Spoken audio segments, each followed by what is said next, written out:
Welcome to 5 on 5. I'm Joe Sullivan. Pleased to be joined today by Antonio Gisbert. Antonio, thanks for joining us. Thank you. All right, Antonio is the chief petitioner of Measure 118. What is Measure 118? Thank you, Joe. It's a pleasure to be down in Southern Oregon. It gives me a great excuse to see my friends over in Roseburg.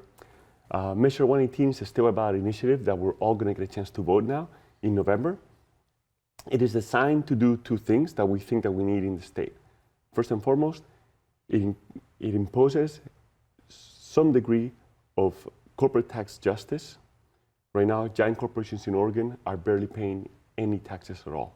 And secondly, it provides cash relief to all Oregonians in the form of a yearly, what we call a rebate. The mechanics of it are pretty simple. A giant corporation, after $25 million, right now they pay less than 1% in taxes. We're going to increase that by 3%. And then with that new revenue, every Oregonian will get a cash rebate of about $1,600 every year. That includes kids, so it's great for families. Are you concerned that Measure 118, if passed, voted in by the voters, would increase consumer prices? That's a great question. There are some estimates, and it's really hard to pin those down, but we are very confident, we've done the math, that even if prices increase, that Oregonians will be better off. For example, the Legislative Revenue Office estimated that prices would increase by 1.3% by the year 2030. But even if you factor in a 1.3% inflation, based on this and only this, that is going to be about $950 per person per year. And again, we're all going to be getting $1,600 or so. So we're going to be better off, even if that happens, but we don't think it's going to happen. All right, critics have said that the money would go to out of the state budget and not into health care and education. What do you say to that? How do you answer critics that say to that?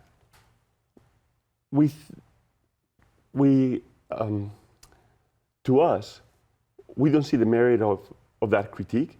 We were very explicit when we wrote the full text of the petition to make sure that the Oregon Rebate Program pays for itself and only funds after administrative costs go out in the form of a rebate. So the Oregon rebate, or Measure 118, is designed to be revenue neutral to the state.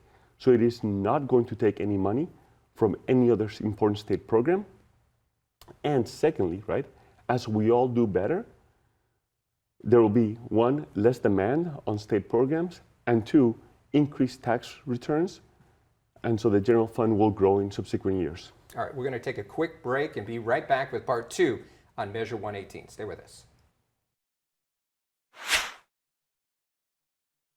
Welcome back to part 2. We're talking about Measure 118, the Oregon rebate. If passed, do you think that this would disqualify some people from receiving federal aid? This is a problem that is not one of our making, but it's a problem of the way benefits and aid programs are structured in this country. We want to be part of that greater conversation, but importantly, we build multiple layers of protection so that those of us who are lowest income get the full benefit of receiving these rebates. There's no income cap on this Oregon rebate. Do you think that's fair? Do you think everyone should receive this rebate? Absolutely. I think the most fair thing to do is for everybody to participate in the good things of society. For example, there's no income cap to attend public school or public university. Everybody's welcome and everybody pays the same there. For us, it's important that to model our program the same way for various reasons. First and foremost, fairness. Second, also important, is lower administrative costs. It is easier, cheaper, and more fair to give the benefit to everybody instead of to just a select group of people. For example, up in Portland now, Portland Public Schools is changing their policy on free school lunches so that all kids get free school lunch instead of having to sort out the kids who should pay $1 or not. It's just more fair. Antonio, we've got about 30 seconds left. Is there anything else you'd like to say about Measure 118? Yes, thank you. For those of us who vote, please consider voting yes on Measure 118. Not only is it going to improve your material conditions, but also those conditions of your family and also of your community, right? When everybody in Medford gets an extra $1,600 a year, more or less, that's about $130 million into the Medford economy every year. Our Main Street economies are going to do a lot better.